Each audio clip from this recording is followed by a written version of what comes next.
मुकुट धारण करके जैसे ही आगे की ओर बढ़े, आगे की ओर जब बढ़ने लगे तो आगे चलकर देखा एक बैल को, बैल जिसके 3 चरण कट गए हैं, एक चरण है, मात्र एक चरण, एक पैर है।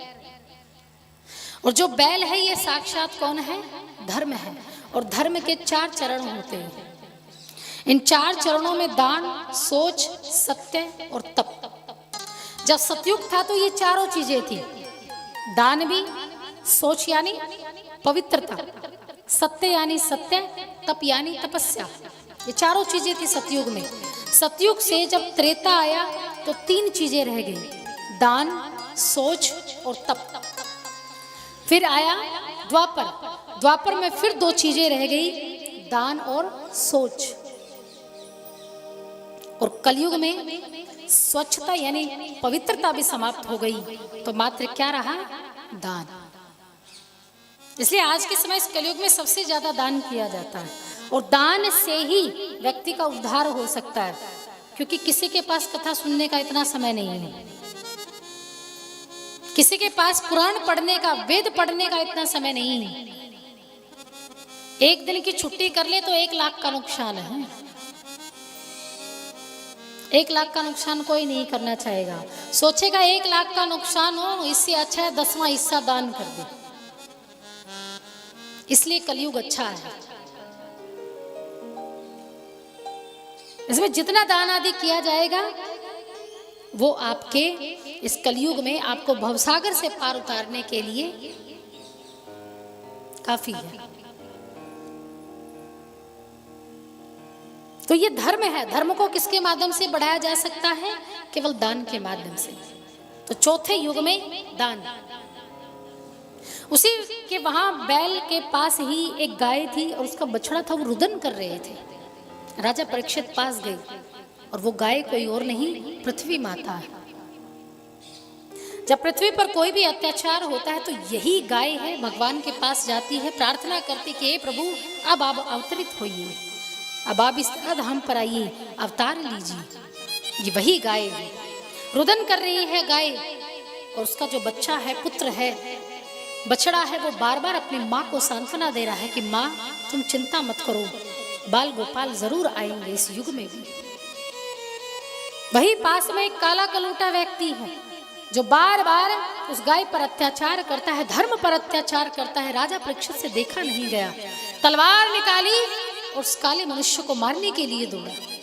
भयभीत हो गया वो काला कलूटा, और वो कोई और नहीं, ये चौथा युग है जिसका नाम है कलयुग, कलिकाल। कलयुग महाराज भयभीत हो गए और राजा परीक्षित के चरणों में गिर गए। कहा महाराज क्षमा करो, क्षमा करो, क्षमा का दान दीजिए। राजा परीक्षित ने कहा तुमने मेरी माँ धरती पर इतना अत्याचार किया, मेरे धर्म पर अत्याचार किया, ये मेरे युग में संभव नहीं है। राजा परीक्षित अकेले ऐसे राजा हैं जिन्होंने 2 युगों को एक साथ देखा है, द्वापर का अंत भी देखा है और कलयुग का प्रारंभ भी देखा है।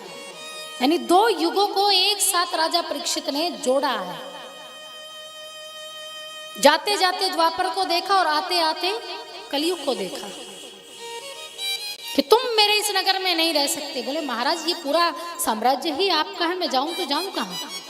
कोई स्थान दे दीजिए जहां मैं रहूं। बोले अब तक कहां रहते थे?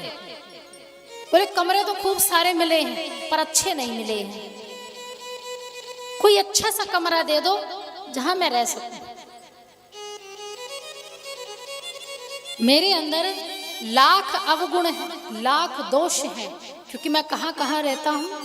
द्यूतम पानम स्त्रीम सुना, द्यूतम अर्थात जो जुआ खेलता है मैं वहां रहता हूं। पानम जो मदिरा का पान करता है, मदिरा पीता है, मैं उसके साथ रहता हूं, उसके घर में वास करता हूं। स्त्रिया जो पराई स्त्री का गमन करता है मैं उसके साथ रहता हूं। सुना जो मांस भक्षण करता है, पशुओं की हत्या करता है, पक्षियों की हत्या करता है, मैं उसके पास रहता हूं। ये मेरे स्थान है, लेकिन ये अच्छे स्थान नहीं है, कोई बढ़िया सा दे दो जहां मैं पूजा जाऊं। तब राजा परीक्षित ने कलयुग को 5वां स्थान दिया, जो है स्वर्ण यानी सोना। अब राजा परीक्षित भूल गए कि भैया हमने ही सोने का मुकुट धारण किया। अब जैसे ही 5वां स्थान मिला तो कलयुग झट से कहां बैठ गया? राजा परीक्षित के सिर पर, बुद्धि पर। और जैसे ही कलयुग बुद्धि पर बैठा तो बुद्धि भ्रष्ट हो गई। स्वर्ण में स्थान मिला है। एक बार भगवान ने उद्धव जी से कहा, उद्धव मथुरा में भगवान के मित्र हुए। उद्धव जी ने भगवान से एक बार पूछा कि प्रभु धातुओं में आपको सबसे ज्यादा प्रिय क्या है? धातुओं में, भोजन में तो 56 भोग है, धातुओं में क्या प्रिय है? भगवान श्री कृष्ण ने कहा कि मुझे धातुओं में सोना प्रिय है, स्वर्ण प्रिय है। अब यहां राजा परीक्षित ने कलयुग को सोने में स्थान दे दिया। उधर भगवान श्री कृष्ण भी कहाँ रहते हैं? सोने में। तो ये संभव कैसे है कि एक सोने में भगवान भी रहे और उसी सोने में कलयुग भी रहे? क्या ये संभव हो सकता है? तो इसका समाधान क्या है? समाधान ये है, उपाय ये है कि जो सोना ईमानदारी के धन से कमाया जाएगा उसमें भगवान निवास करेंगे, और जो धन बेईमानी के पैसों से कमाया जाएगा फिर उससे सोना बनवाया जाएगा, फिर उसमें कलयुग निवास करेगा।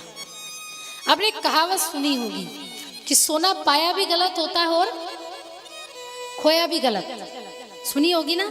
ये कहावत यही से आई है कि सोना पाया भी गलत और खोया भी गलत, क्योंकि हम नहीं जानते कि ये कैसे धन से बना है, ये अच्छे कर्म के धन से बना है या बुरे कर्म के धन से बना है, तो ये हानिकारक है।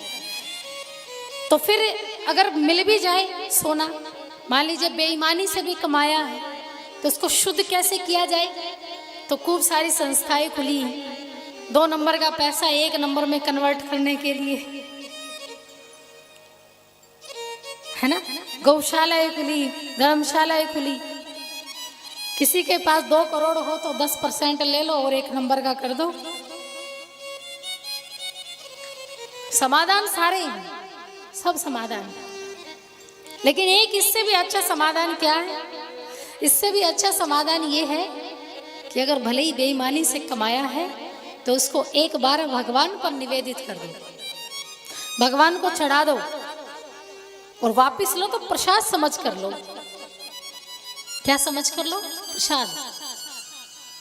और थोड़ा थोड़ा बांट लो, चाहे धन हो, सोना हो, चांदी हो, भोजन हो, वस्त्र हो, कोई भी चीज हो, एक बार भगवान पर निवेदित कीजिए, भगवान पर चढ़ाइए और भगवान पर चढ़ाकर कह दीजिए प्रभु अब इसके दोषों को दूर कर दो, इसके अवगुणों को दूर कर दो। जब इसके अवगुण और दोष दूर हो जाएंगे, ये निर्दोष हो जाएगा, तब मैं इसे ग्रहण करूंगा। फिर वो 2 नंबर का किसमें हो जाएगा? फिर उसकी सब दुर्गतियां समाप्त हो जाएंगी। एक बार भगवान के चरणों पर स्पर्श करा के फिर स्वयं ग्रहण कीजिए, इसका ये समाधान है। और जो राजा परीक्षित ने मुकुट धारण किया था वो पापी राजा का मुकुट था, वो था कंस के ससुर जिनका नाम है जरासंध। जरासंध का मुकुट पहना था तो पापी राजा का मुकुट था, तो पाप में तो कलयुग को जाना ही था। दिग्भ्रमित हो गए परीक्षित जी महाराज।